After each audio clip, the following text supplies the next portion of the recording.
Define parameters of program. Olá, eu sou a Priscila Franco, voz da Michael Burnham, e você está ouvindo um podcast da rede Trek Brasilis.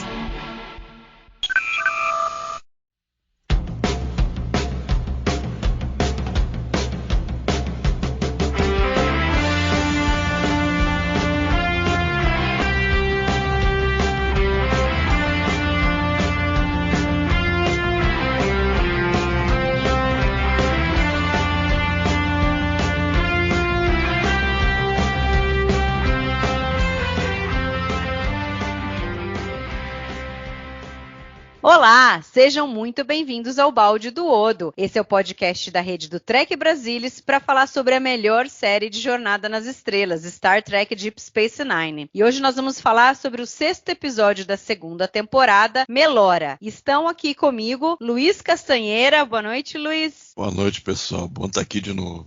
Fernando Rodrigues. Eu só me pergunto por que no episódio da Melora o Castanha fez um cumprimento tão assim. Boa noite, galera. E Alexandre Bortolucci. Boa noite, Ale. Olá a todos, um prazer estar aqui com vocês novamente. Bom, a gente tem um começo de temporada aí com episódios excelentes, mas infelizmente sempre vem aquele mais ou menos. Quando a gente tem uma temporada com 25, 26 episódios, fica difícil não ter algum que dá um escorregão. E Melora é um desses. Não sei se a história inicial não era boa, se o fato da gente ter lá, 5, 6 reescritas do roteiro. Inclusive a gente tem, né, o Ivan Carlos Sommers, que foi quem responsável pela história. Ele escreveu o primeiro roteiro, depois o roteiro foi reescrito pelo Steven Baum e depois ele foi reescrito por outros dois, pelo Michael Piller e pelo James Crocker. Então, quer dizer, você imagina a colcha de retalhos que não foi da ideia inicial até chegar a esse roteiro final. E aí a gente tem, novamente, que seria um episódio do Bashir, mas assim como o The Passenger, é um episódio do Bashir que não é sobre o Bashir.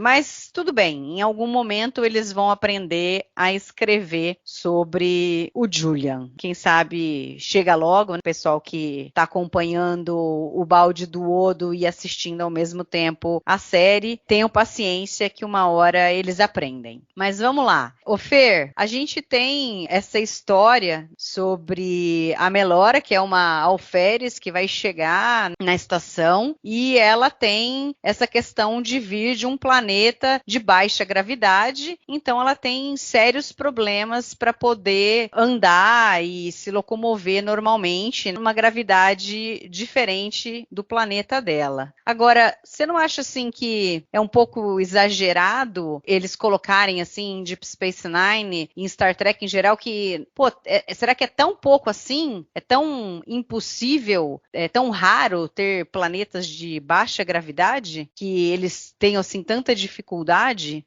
Você pegou num ponto que eu venho pensando na última semana, talvez os últimos 15 dias. O quanto a ficção científica não explora esse tema de planetas com gravidades diferentes ou composições atmosféricas diferentes. E se a gente está falando de uma raça que o planeta tem 40% de oxigênio na atmosfera e entra numa estação que tem 20%, o que isso afeta?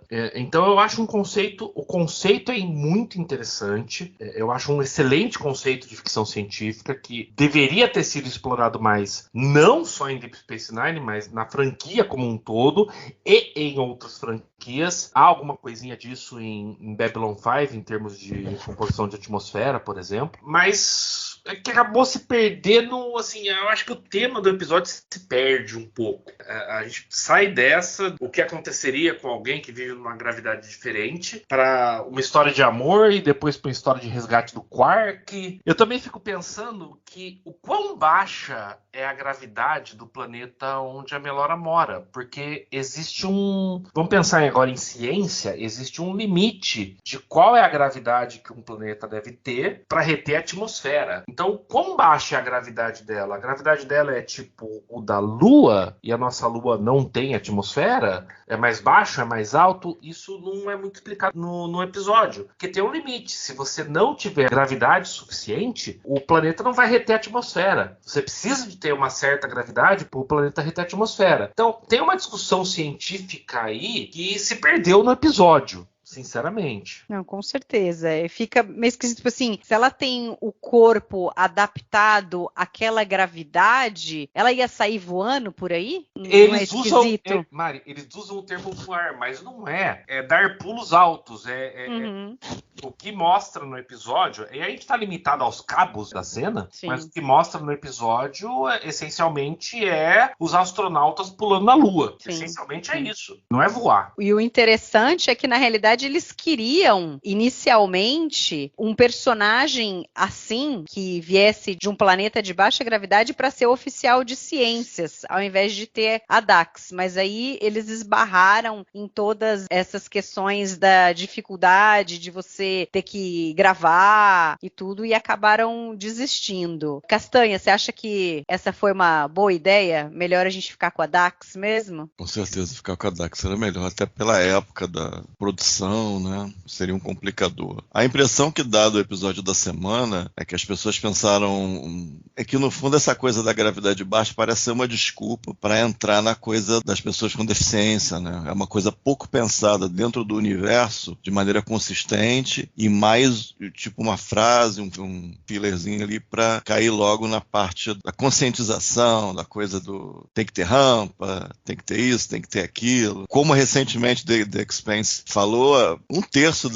muito mais um terço da humanidade vive em condições de baixa gravidade na série, então isso foi discutido a rodo. Então, a parte de cabo, a parte da cadeira de roda, a parte do exoesqueleto, o tempo levou, assim, eu acho que já não eram grandes coisas na época, eu acho que não foram bem pensados na época, mas para hoje em dia, do que já foi feito de sci-fi, nessa parte de pouca gravidade eu tô falando no cinturão, tipo, 30% de G, 20% de G, até estranho ver esse material hoje em dia. Então eu acho que pouco pensado, tipo, a aparência dela seria daquele jeito, ela é basicamente um alien da semana textudo, com a peruquinha e tal. Será que não teria que ter uma forma diferente, uma biologia diferente em mais sentido? Então eu acho que foi a pessoa que trouxe o Pete, é uma pessoa com deficiência, um cadeirante, talvez ele tenha enfatizado isso, mas a parte, sim, de ficção científica, digamos, mais nobre, ficou meio de lado para a parte mais de alertar, fazer aquela coisa de não, tem que ter rampa, tem que ter isso, tem que ter aquilo, isso tem que ser levado em consideração, os deficientes, local de trabalho, etc, etc, etc. Isso aí é o primeiro problema que eu vejo no segmento. Não, só complementando o que o Castanha falou. Talvez o maior defeito do episódio não é como um retrato caldeirante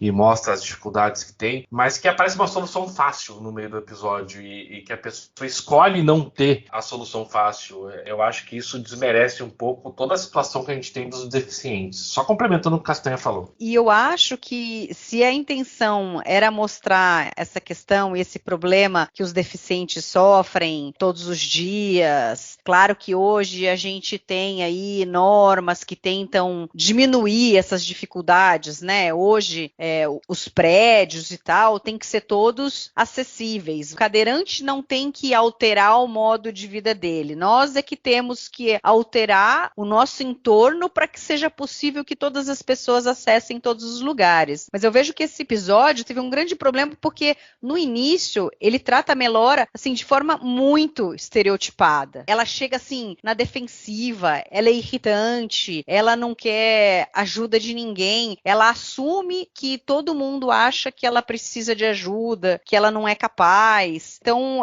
assim, fica uma coisa assim que não faz a gente ter uma boa impressão dela. Aquela cena dela com o Cisco desafiando as ordens dele o tempo inteiro, ela não deixa ele falar. E ela é uma alferes. Então, quer dizer, ela nunca viu o comandante da estação e ela acha que ela pode reclamar e dizer o que ela pensa. Então, quer dizer, se ela quer ser tratada igual como todo mundo, então ela tem que obedecer o que o comandante fala. Ela é uma alferes, ela tá na frota. Por que retratam ela dessa maneira? Você teve essa mesma impressão, Ale? Então, mais ou menos. Vamos lá. É claro que eu não sou deficiente físico da maneira, vamos dizer assim, tradicional, mas eu eu já tive meus problemas físicos. Provavelmente poucas pessoas sabem, mas eu já passei por algumas cirurgias de quadril e nesse processo eu fiquei um tempo sem conseguir me locomover corretamente. Normalmente, vamos dizer assim. Andei de bengala mais de um ano. E antes do meu primeiro processo cirúrgico, o problema que eu tinha, a artrose que eu tinha no meu quadril, não me permitia fazer várias coisas que a gente considera normais. Como, por exemplo, me sentar normalmente. Aí que você para pensar em algumas coisas, entendeu? E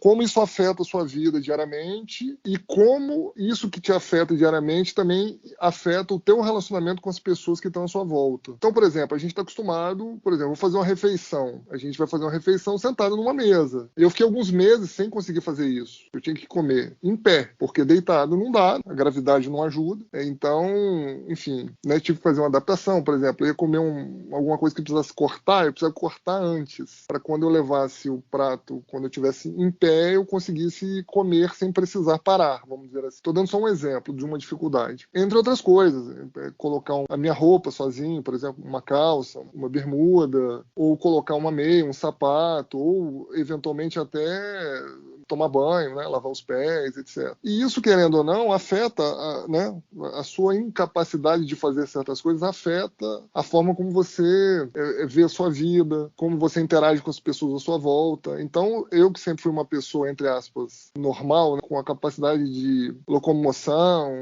enfim, sempre foi normal, sempre foi plena, quando eu tive essa dificuldade, obviamente que eu não fiquei feliz. E como isso afetou a minha relação com as pessoas à minha volta, me lembra muito o grau de insatisfação da Melora no episódio. Então, quando ela fala ali pro Cisco, você precisa sentar na cadeira para entender. Isso me pegou, entendeu? Eu não sentei na cadeira, né? Mas eu já tive uma situação relativamente parecida. Então, dessa forma, talvez quem seja de fato desabilitado, né, tem algum tipo de dificuldade de locomoção, o que quer que seja, talvez consiga ter tido um pouco mais de empatia com a personagem. Eu confesso que eu tive um pouco mais. Vendo o episódio agora, para gravar o podcast, a minha visão da personagem, principalmente dessa parte, é diferente. Assim, levando em consideração que o intuito dela era parecer uma pessoa independente ou normal e não querer ajuda, se a gente parar para pensar também, de certa forma, mesmo pessoas que não têm nenhum tipo de disfunção de locomoção, algumas pessoas também fazem questão de reforçar esse grau de independência, vamos dizer assim, por coisas que passaram na vida, têm dificuldade de receber ajuda, de ter ajuda, de pedir ajuda, ou mesmo de aceitar ajuda. Assim, sinceramente, como eu disse, depois das coisas que aconteceram comigo, na minha vida, eu confesso que eu consegui ter um pouco mais de empatia para esse lado da Melora, esse lado, vamos dizer assim,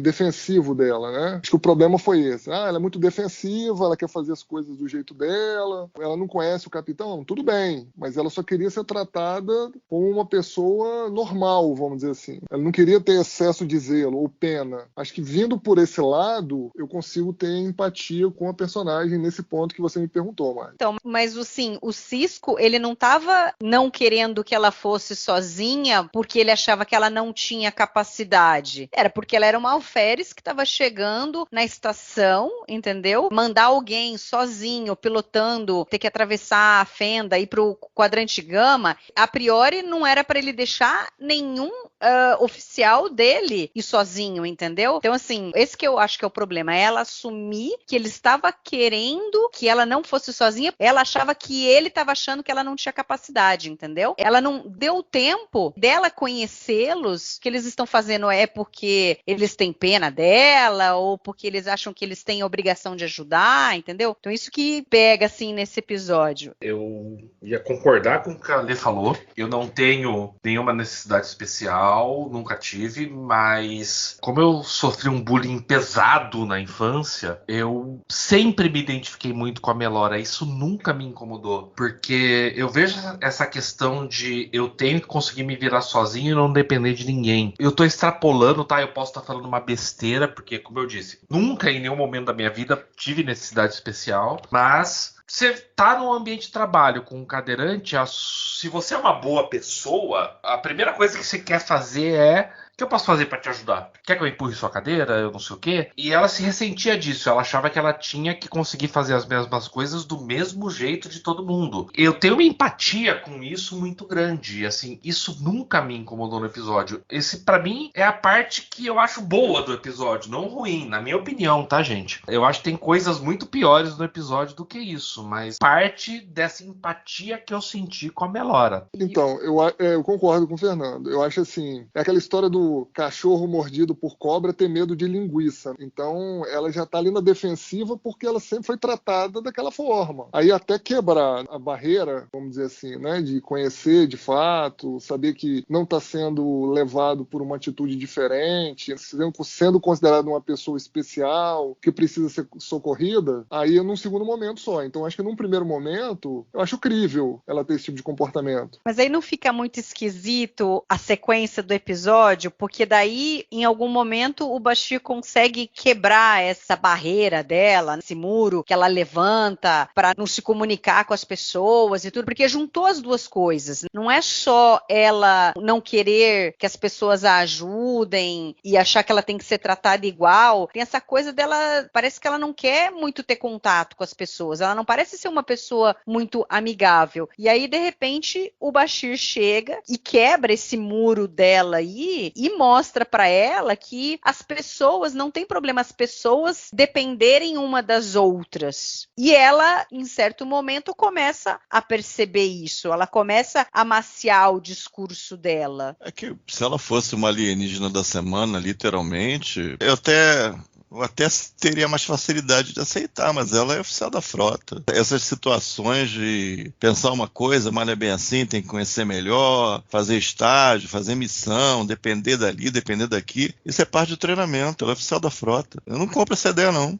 Eu acho que tá errado. Pra mim, essas falas caem mal no meu ouvido. Se ela fosse uma alienígena da semana, sem treinamento da frota, uma pessoa desconhecida, mas não é o caso. Eu acho que tem muita trama, a gente obviamente vai chegar nesses pontos, acho que tem muita trama, muita coisa que acontece no episódio e muito rápido. Então, essa questão aí que ela entendeu mal o Cisco, obviamente entendeu mal o Cisco, né? Eu não tô nem dizendo que ela não teria motivos para estar na defensiva, não tivesse tido momentos ruins na academia, nos estádios, etc, etc. Mas até o episódio teria que ser mais equilibrado. Teve essa situação com o Cisco, ela ajuda daquela maneira, tinha que ter um retorno no final, tá entendendo? Então, acaba caindo múltiplos problemas aí do roteiro. Mas eu tenho um pouco de dificuldade de aceitar essa situação aí, porque parece que ela chega escrita como alienígena da semana, mas ela não é alienígena da semana, ela é oficial da frota, entendeu? Ela tá vindo fazer um trabalho. Então, essas diversas situações aí já deve ter acontecido dentro da academia, no estágio, nas outras funções que ela exerceu, entendeu? Então é um pouco, não sei, parece coisa mal escrita, entendeu? Aí fica difícil, eu acho, até simpatizar mais, porque eu vejo o roteiro, eu acho falho demais, entendeu? Fica meio aquela, não vai me enganar. Não tem condição. Isso me incomoda, isso que você falou dela ser oficial da frota, que era uma coisa que eu ia trazer aqui pra gente conversar. Que assim, em um momento ela fala pro Cisco, não, eu não dependo de ninguém, eu prefiro trabalhar sozinha. Isso não me soa como a frota estelar, uma pessoa individualista e tal. Então ela transforma o que ela acha que é um problema pra ela transforma isso pra vida dela. E aí tem aquela conversa que ela tem com a Dax, que ela fala sobre o relacionamento dela com o Bashir.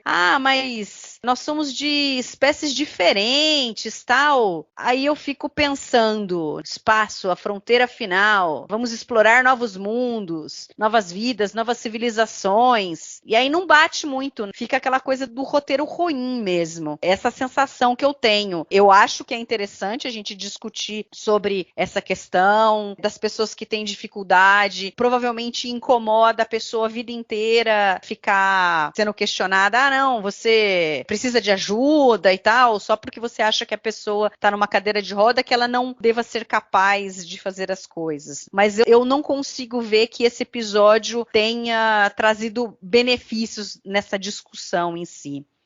Diga, Fer. Só vou não concordar com vocês.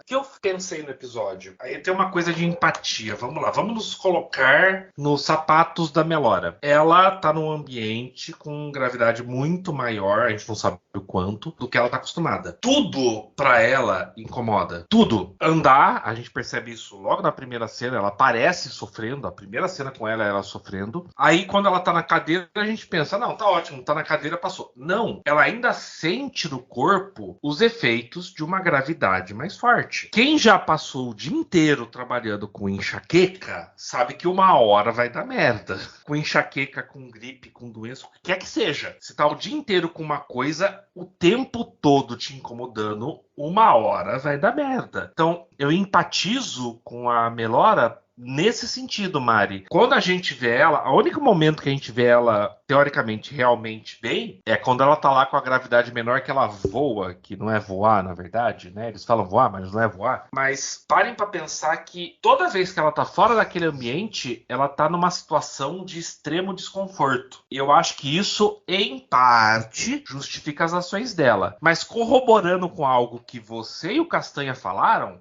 independente de eu empatizar com a Melora ou não, o roteiro é bom? Não, longe disso. É mais uma questão de um roteiro ruim que empurra várias coisas sem muito prumo aí, entendeu? Aí acaba, pelo menos como eu recebi, ao invés de você empatizar, você acaba achando, não, esse cara, isso não tá legal, isso não tá bom, e começa a chamar a atenção pra mais escrita do negócio aí que você não vai entrar naquilo de jeito nenhum, isso é fone, isso é furado, isso é falso, e aí você vê atores fingindo que são alienígenas numa situação, entendeu? Você não mergulha naquilo e aí começa a ficar difícil. Pra mim é o problema com relação a esse episódio. E as várias coisas que acontecem numa sucessão muito rápida, sem lastro, sem cuidado, realmente acaba ficando até meio cansativo eventualmente. Ale, o que você achou com relação à escolha dela? Porque assim, tirando o fato que o Bashir tira da cartola, de repente, uma teoria de 30 anos atrás e que ele, estudando um pouquinho ali, ele é capaz de conseguir, assim, um método com que ela não tenha mais esses problemas, fazer com que os músculos dela e tudo consigam melhorar, ela ter mais mobilidade, como uma pessoa que nasceu numa gravidade maior. Você acha que ela ter escolhido não se perder, né? Ela fala assim, o que vou ser eu se eu não for mais essa pessoa que, embora tenha todos esses problemas, né? Quer dizer, ela escolher continuar tendo dificuldades, porque obviamente ela entrou para a frota, ela vai sempre estar vivendo em planetas com uma gravidade maior do que o corpo dela suporta. Você achou interessante essa escolha dela, essa discussão dela preferir continuar com dificuldade, mas manter a identidade dela, né? O que ela considera ser a identidade importante do que a faz ela ser ela. Então, eu acho que aí é mais a questão da mensagem que o episódio quer passar, né? De que uma pessoa com uma eventual limitação ou deficiência, a deficiência em si, ou a pessoa ser daquele jeito, não é o grande problema. A gente teve um episódio na Nova Geração que o Worf lá tem um problema, aí dá um problema na coluna dele e ele vai ficar paraplégico, e aí no final das contas ele quer se matar, enfim, quer que ajuda para se matar. E o Ivan Carlos Sommers, que foi quem escreveu, né, deu o pitch aí do episódio, como você já comentou, e ele é um cadeirante, ele comenta, né, que ele não gostou dessa forma como esse tema foi levado lá nesse episódio da Nova Geração, porque acaba parecendo que, assim, bom, já que eu fiquei inválido ou, né, tenho algum problema, alguma deficiência, eu não sirvo. E ele não queria que essa história prosperasse, né? Ele achava que jornada poderia dar espaço mesmo para pessoa que tem algum tipo de limitação. Então, acho que é natural, obviamente, ela querer, entre aspas, na decisão dela, continuar da forma como ela é como ela se reconhece, vamos dizer assim. A gente poderia até, nos dias de hoje, expandir, né, essa discussão, como a gente se vê, como a gente se reconhece, enfim, envolver aí outras coisas, né?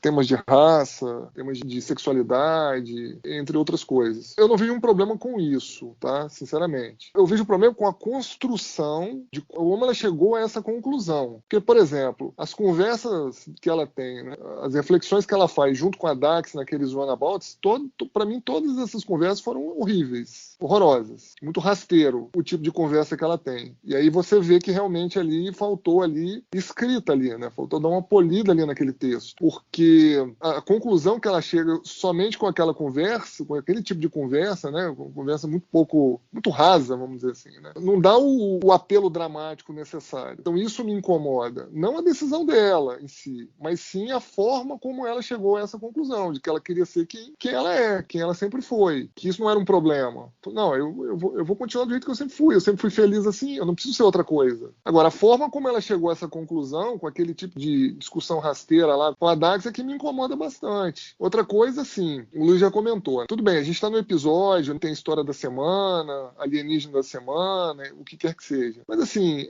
a trama A com a trama B parece não se encaixar corretamente, né? E aí, quando a gente coloca isso tudo no liquidificador e bate, o resultado final, infelizmente, não é bom, né? A gente está tratando de um tema relativamente interessante, né? Sério ali, uma questão da moça ter um certo grau de dificuldade, né? O desfecho, né? O payoff lá com a história B ali, eu achei realmente muito ruim. Então, assim, parece que as duas histórias não têm conexão direta, não foram bem concatenadas para a gente ter o payoff do jeito que foi, que também é uma outra cena no Runabout, né? Talvez seja a pior cena de todas. Esse episódio tem problemas sérios de roteiro, tem problemas sérios de definir qual a mensagem que ele quer passar. Inclusive, uma das mensagens é: olha, você é cadeirante, tá aqui a solução mágica, você quer ou não? E eu acho que não é essa a mensagem que queria ser passada. Eu acho nobre você tentar juntar as duas tramas no final, mas foi muito mal feito, extremamente mal feito. Com certeza. A cena dela tomando um tiro ali, de phaser ali, pelo amor de Deus, né? Pelo amor de Deus. Não sei o que o Randy Cobb, o diretor, tava pensando ali, não, entendeu? Ele é um cara bom, competente, mas não sei, tava num dia ruim, realmente. Ah, mas Ale, se a gente for parar pra entrar agora na parte técnica... Pode entrar, eu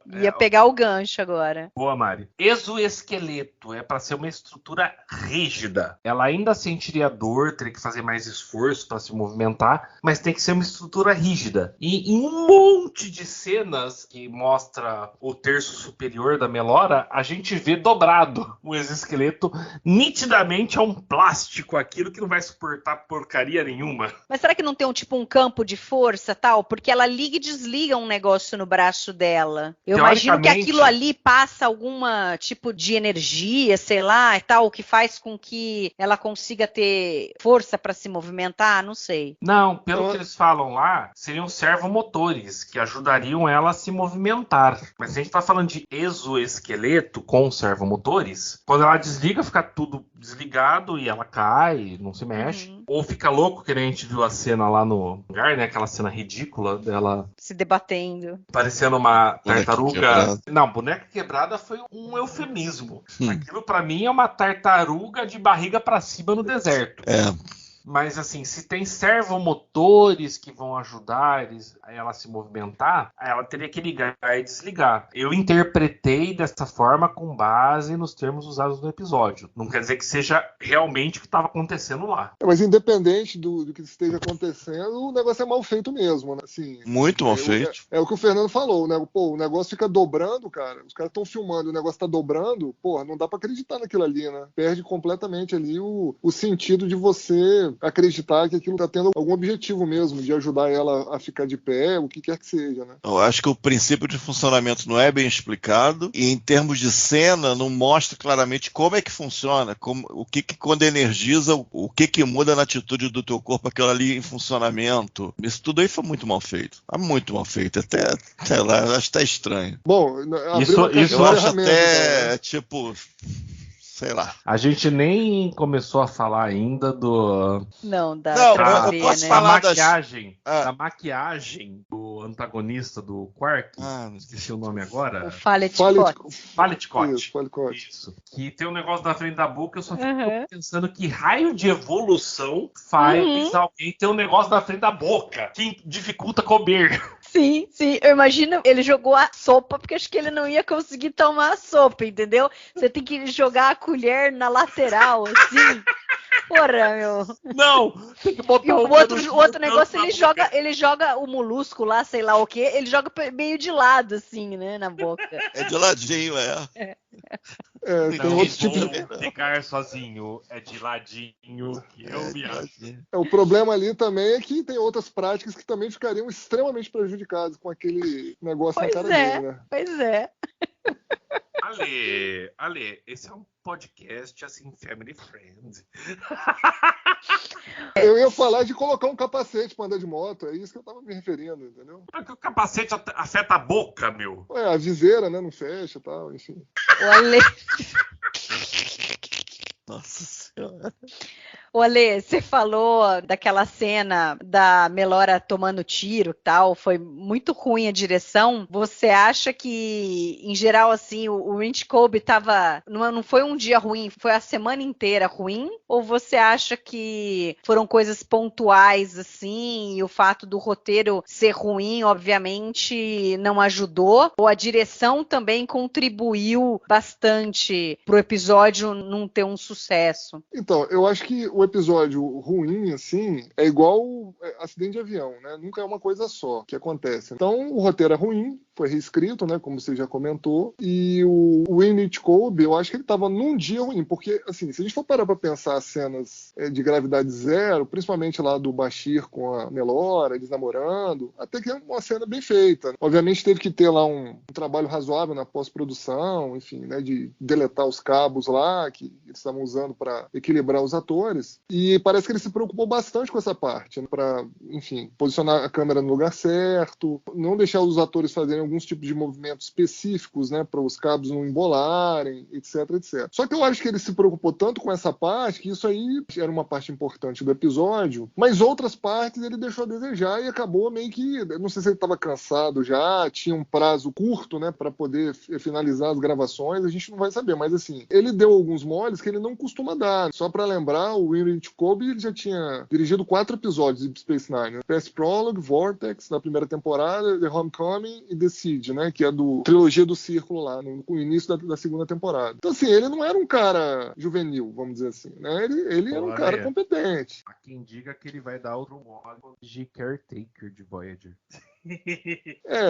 Então, mas aí também é a teoria do avião, né? Ali não foi só ele, né? Ali foi o roteiro, né? Que apagou lá a história lá dos Maquis lá no último ato, enfim. Mas só para continuar aqui na análise da direção dele desse episódio, essa cena do Runabout é muito ruim. Tem a cena continuando, né? A cena do Runabout, que quando a Melora toma um tiro, né? Pô, ele podia ter falado pro Bashir, olha, faz uma cara de choque aí, dá um grito, sei lá, né? Fica triste que a mulher tomou um tiro e morreu, né? O Bashir olha assim, beleza, tomou um tiro, morreu, deve ter morrido. Assim, como se fosse um negócio corriqueiro, né? Entendeu? Ale, ele assistiu Move Along Home e sabia como é que era o Bashir gritando. Ok, é verdade. Poderia ser pior, mas assim, poderia ficar no meio termo também. E depois também, quando ele vê que ela não tá morta, tal, ele podia ter tido também uma reação diferente. E eu acho que esse tipo de sensibilidade é do diretor. O diretor ele tem que saber o roteiro e ver ali, colocar a pegada dele, né? Falar, olha, aqui tá pouco, aqui tá muito. Então, acho que desse exemplo aqui, mas tem outras cenas, né? Por exemplo, a gente estava comentando aí do Fally Scott, que era o antagonista lá do quarto. Cara, em momento algum eu achei que o Peter Crombie, né, que é o ator, ele não pareceu trazer o sentimento de vilão perigoso no nível que deveria, né? Pareceu muito pouco ameaçador, né? Muito low profile, né?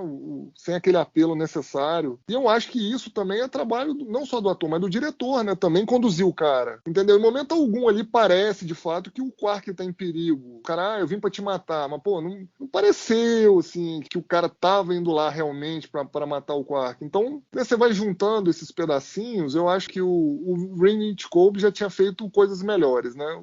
A semana de trabalho dele não foi muito homogênea, não. Ele foi bem ali na filmagem das cenas ali de gravidade zero, mas foi muito mal nas cenas do Runabout.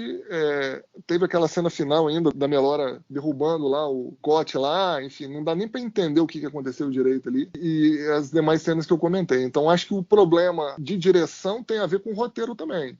Uma coisa está diretamente ligada à outra, e principalmente nesse episódio mostrou isso. Nessa cena que ela derruba o Koch, quando aparece ele, antes dela bater nele, ele já tá sem o phaser, quer dizer, ele perdeu o phaser antes. Ficou bem esquisito mesmo. Não, mas a gente não pode falar sobre atuações e desmerecer tanto o trabalho do Henry Gold quanto a cara que o Odo faz pro Quark quando ele tá lá falando que o Faret vai matar ele. Mas se fosse pra escolher uma cena desse episódio, essa é a cena do episódio. A hora que ele tá de costas, ele vira pra cara com aquela cara de... Meu, é fantástico. Mas aí é o Alberjonar sendo Alberjonar, né? Entendeu? Aí você dá um pedacinho de nada pra ele e ele transforma aquilo ali num negócio bacana, né? Eu já falei em outros podcasts, se você botar o Hidrante pra interagir com ele, o Hidrante vai ganhar um prêmio de atuação, porque ele é foda, entendeu? Não, o foda. Hidrante não ganha, mas o René ganha. Não, o René vai ganhar sempre, mas o Hidrante vai ganhar também só porque interagiu com ele. Ele fez a atuação do Hidrante subir, entendeu?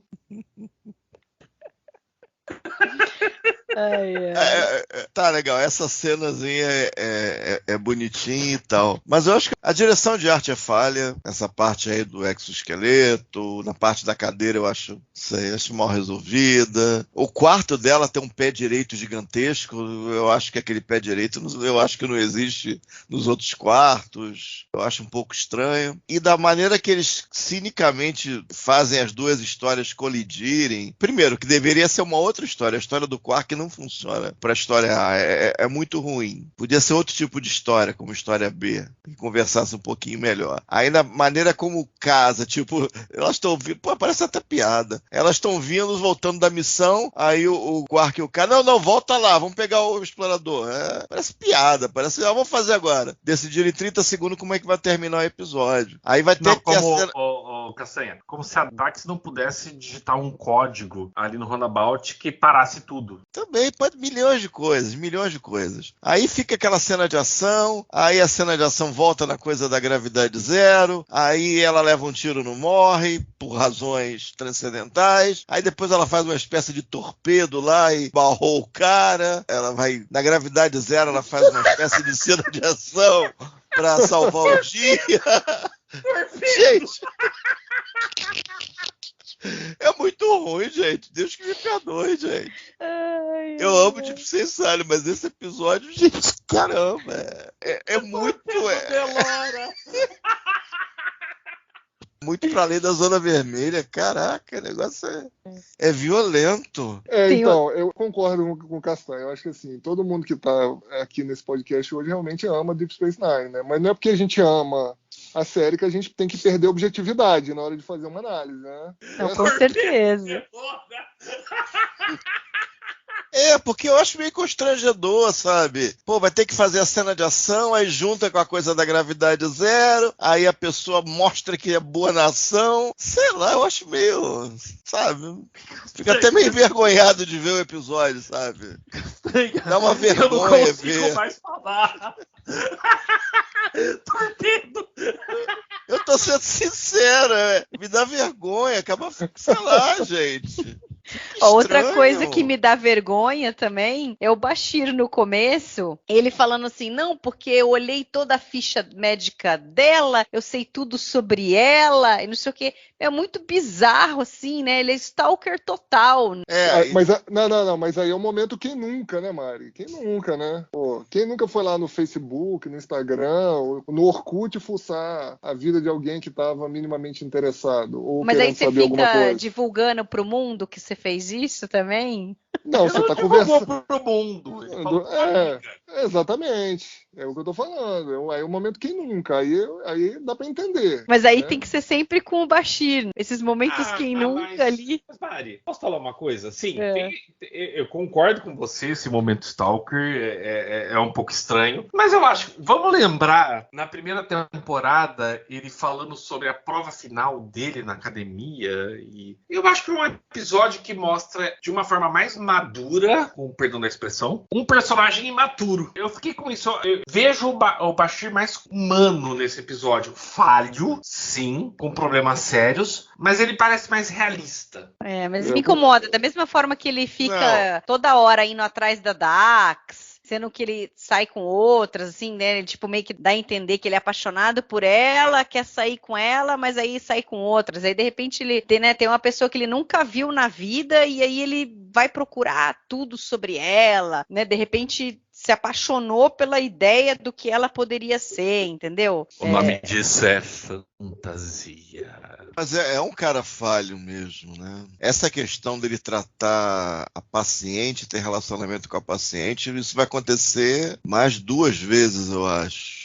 Pelo menos mais uma, eu acho que ocorre 2 vezes. Então já é uma falha aí que também não foi nada discutido, né? Uma quebra de ética aí meio estranha. Você tá fazendo um negócio que vai mudar a vida dela totalmente e ao mesmo tempo tá com relacionamento e daqui a pouco não tem mais relacionamento e sumiu. Então, se fosse bem feito, podia olhar as falhas de caráter do Bashir, né? Que não são poucas. Mas do jeito que tá, parece um pouco jogado. Bem jogado, pra ser sincero. Eu ia corroborar um pouco com o que o Castanha falou, porque é estranho mesmo, é assim, do tipo, ela tem uma deficiência, eu vou me esforçar pra ela mudar, pra gente poder ter um relacionamento. Isso é uma coisa meio maniqueísta, que soa um pouco estranha, mas que acontece muito em relacionamentos, a pessoa tentar mudar o outro.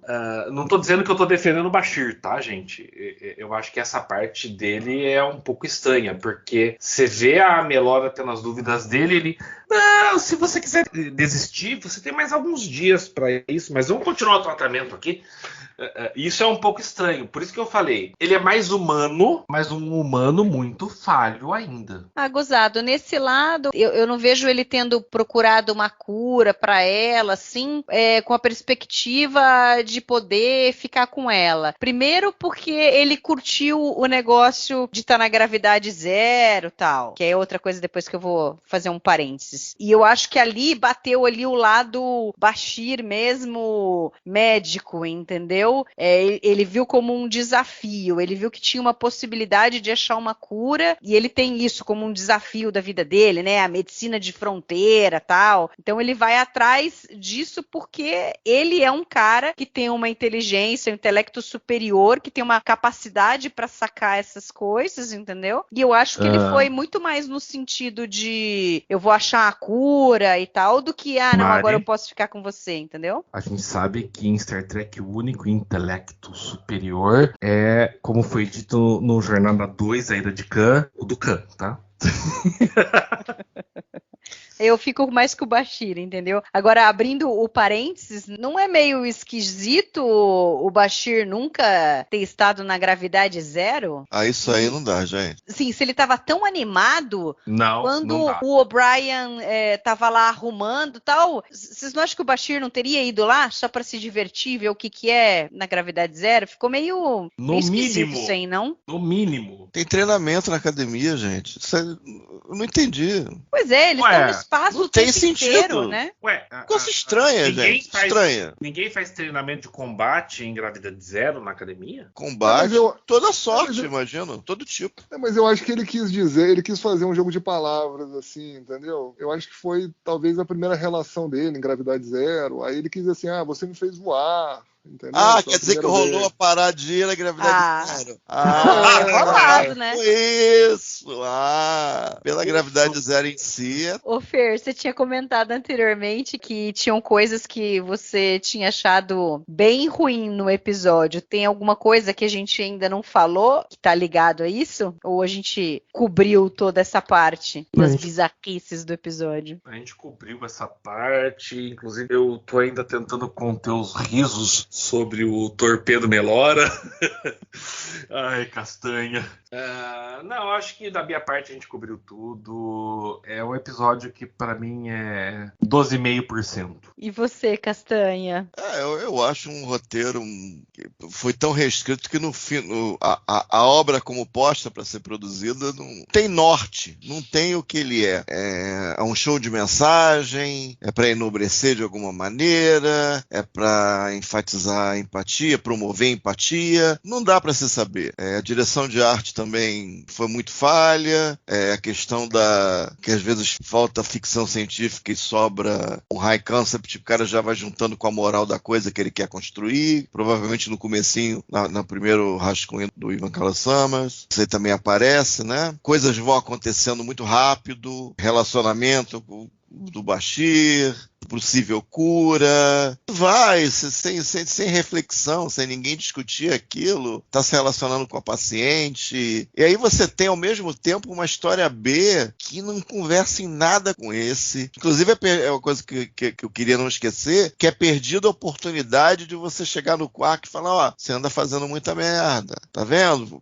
Voltou agora, o cara quer te matar, entendeu? Mais uma chance desperdiçada nesse sentido das papagaiadas que o Quark faz e não tem reação nenhuma. No comecinho dá a impressão que vai ser um cara assim meio fantasmagórico, que vai tentar fazer um jogo mental, mas depois é um tédio, é uma coisa mal pensada, tediosa. Uma ou outra interação do Quark com o Odo é porque eles conseguem fazer alguma coisa, mesmo com o roteiro basicamente nulo, entenderam? Aí a cena de ação compulsória, feia assim de pedir, por favor, acaba logo. E o final é muito ruim, aquele Klingon lá tocando aquele troço, meio desafinado, meio sem ritmo, meio sem blocagem, porque parece que o Klingon uma hora perde a blocagem, ele vai para um lado, vai para trás dela e não sabe a posição que tem que ir, entendeu? E vai acabando o episódio. E eles nem discutem se acabou o negócio dele, se não acabou. Sim, é. Caraca, gente, que troço esquisito.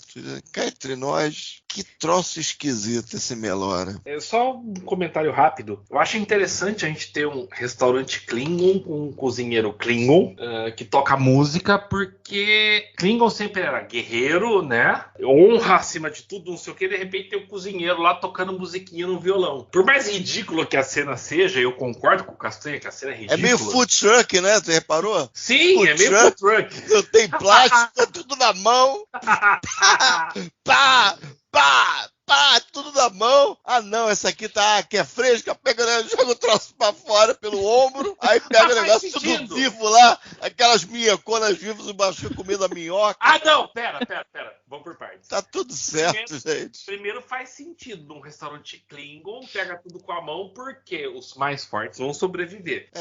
Só ia comentar que é interessante a gente ver esse lado de uma cultura alienígena que normalmente a gente não vê, né? Os Klingons sempre são os guerreiros, não sei o quê, mas é óbvio que tem cozinheiro no Império Klingon, e eu acho legal ver isso. Por outro lado, a gente vê uma cena com o Gok ali, que a gente até vê se mexendo um pouco, não sei se eram minhocas semi-mortas de verdade, mas a hora que corta pra mostrar a última minhoca que o Bashir vai comer, eu só pensei em preciso ir no mercado e comprar um pacote de minhocas Fini.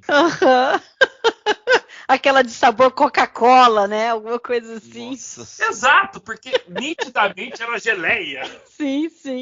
É que já tinha passado um tempo, as minhocas já tinham meio que morrido, né, ali. Já estavam mais devagarzinho. Não, mas o que você falou é certo. É legal você ver, porque Star Trek tem um pouco desse problema. Tem umas raças aí que são muito monocromáticas. E você só vê Klingon guerreiro. E aí são poucos os casos, né? Enterprise tinha aquele lá que era advogado, que advoga pro Archer e no fim acaba preso junto com ele e tal, né? Mas não. A DS9 teve um também. Não. Em termos de cronologia da franquia, não vamos esquecer de Worf, que defendeu o julgamento de James Kirk e Leonard McCoy no Jornada 6. São poucos os papéis que a gente realmente tem, assim, de Klingons que foge do estereótipo, né? Então é engraçado, assim, é legal você ter ali o restaurante Klingon, tal, ver que, né, os caras precisam comer também, né? Mas enfim. É tudo cru ou aquilo já tá cozido? Os caras precisam comer também. Tá bom. Ale, e você? Tem mais alguma coisa que a gente não comentou que você queria falar? Tem umas coisinhas. Falando sobre essa parte do restaurante Klingon aí que a gente estava comentando, o ator, né, que faz o cozinheiro, o Ron Taylor, ele era um cantor de blues na vida real, né? E ele chegou a cantar com Bruce Springsteen. E ele foi indicado a 2 Tonys em 99 por uma peça que ele fez, que ele começou a peça pequenininha e chegou na Broadway. Por isso que ele tá cantando de verdade ali, né? Ele tem aquele vozeirão e tal, ele tá cantando de verdade ali, não é dublagem não. Ali não foi dublagem da voz dele não. A pergunta é uma ópera Klingon? Ali provavelmente deve ser, né? Inclusive a trilha sonora tem alguns temas interessantes ali, né? A Melora escutando algumas coisas ali no Runabout, que acho que é um tema vulcano, até bonitinho ali, interessante. Falando sobre a atriz que fez o papel da Melora, a Daphne Ashbrook, eu achei que ela foi bem, né? Dentro daquilo que deram para ela, obviamente. Eu gostei da atuação dela, me pareceu crível ali o que ela tentou fazer.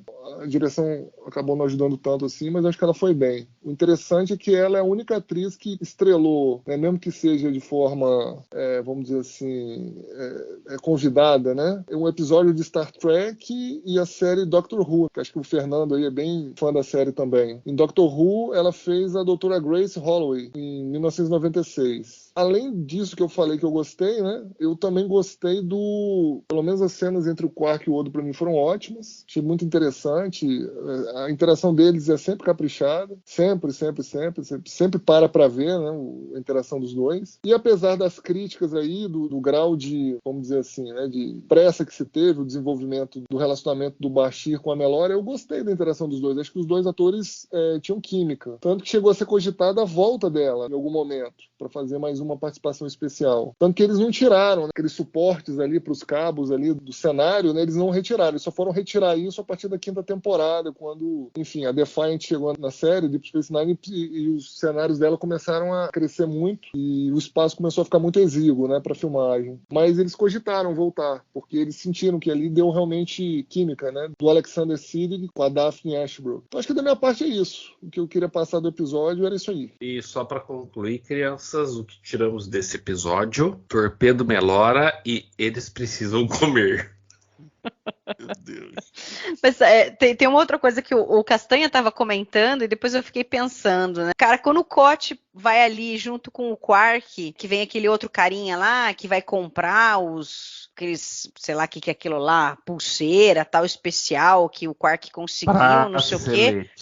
Os braceletes, Do tipo, ele vai lá, mata o cara, assim, gratuitamente, e aí vai embora, e aí, assim, tem uma sorte tremenda e dá de cara com a Dax e foge no runabout, né? Tipo, por que ele então não pegou o carinha e levou pra entrar na nave do cara pra fugir por ali com o carinha? Ele precisava de um piloto. Então tem umas coisas assim que são muito mal escritas. Não, isso porque, queira ou não queira, o Quark apertou o comunicador e falou: Odo! Sim. E o Odo fez o quê? Acho que ele tava regenerando. Pode ser. Mas assim, tem assim pouquíssimas coisas que salvam o episódio e pra mim também sim, as cenas do Quark com o Odo, aquele sorriso do Odo é simplesmente fantástico, o Auberjonois é fantástico, né? É engraçado a hora que ele fala, né, que o Quark tá preocupado, não, mas pode ser que não dê tempo eu me comunicar com você, né, e se eu morrer, né, aí o Odo, né, mas quando vocês morrem, né, quando os Ferengues morrem, vocês não vendem uns pedacinhos de vocês, né, sim, eu compro um pedaço. Essa é muito boa do Odo. Isso é muito engraçado. E pra não dizer que eu não gostei nada, assim, da parte da Melora e do Bashir, eu gostei da cena dele conversando com ela, depois, assim, daquela animosidade dela inicial, dela ali com o Cisco, aí ele vai ali no quarto dela convidá-la pra jantar e, assim, naquele jeito ingênuo, bobo, o Bashir de ser, ele consegue convencê-la a não ser tão assim intransigente. Então eu gosto dessa cena, né? Eu gosto de ver assim que ela acaba depois ali sentada no restaurante Klingon, eles conversam, ele tá contando a história quando ele era criança, a história de inicialmente pensar em ser médico, jogar tênis e tal. Isso daí eu achei bacana. Eu ia falar Isso vai retornar. como ele queria se tornar um jogador de tênis. Aham. Mas então tá bom, vamos lá. Fernando, qual a sua nota para Melora? Eu primeiro? Pô, sacanagem. Depois de eu ouvir Torpedo Belora e Eles Precisam Comer, o episódio subiu no conceito pra mim, gente. Ficou mais engraçadinho. Vamos lá. Meia estrela. E você, Castanha? Esse pra mim é um dos piores, gente. Pra mim, 0 estrela. Ale, e você? Não, eu serei mais benevolente, eu dou 1,5 estrelas. Essas partes que eu comentei eu gostei, e eu também achei inicialmente ali a tentativa de punch empático da Melora, também gostei. Com base na resposta do Alexandre, subo minha avaliação para 1 estrela. Eu fui ao contrário de você, Fernando. Conforme eu fui ouvindo o que vocês estavam falando, foi caindo, assim, meu conceito ainda mais do episódio. Mas não sei, tô em dúvida. Assim, eu ia dar meia estrela pela cena do Odo, só pelo sorriso do Odo. Mas aí eu fico pensando nos outros episódios que eu dei 1 estrela e acho que ele meio que se emparelha com esses episódios. Então eu vou dar 1 estrelinha pra Melora. Não, eu só ia falar que depois desse episódio vão comentar que a gente só fala mal da série. Acontece. Não, mas aí é o que eu falei, né? Não é porque eu amo Deep Space Nine que eu preciso perder a objetividade de analisar um episódio ruim, né? Entendeu? Sim. Por isso que eu trouxe esse comentário. Quando a gente falou de Move Along Home, veio esse comentário. Assim, só destrói o episódio. Pera, a gente é objetivo, a gente ama a série. Se eu pudesse, eu terminava de gravar agora e ia assistir mais Deep Space Nine. Mas, gente, peraí, é um episódio problemático. Não, com certeza, com certeza. Bom, gente, muito obrigada por esse bate-papo. Fê, Luiz, Ale, um prazer estar aqui com vocês. E daqui 15 dias a gente volta com um episódio ferengue. Vamos ver o que vai sair disso. Obrigada a todos por estarem ouvindo o Balde do Odo. Não se esqueçam de comentar lá na página do Trek Brasilis o que vocês estão achando dos episódios, das nossas discussões. Pouco depois também os episódios vão para o YouTube. Ouçam aí no agregador que vocês preferirem ou no YouTube. E muito obrigada. Até mais.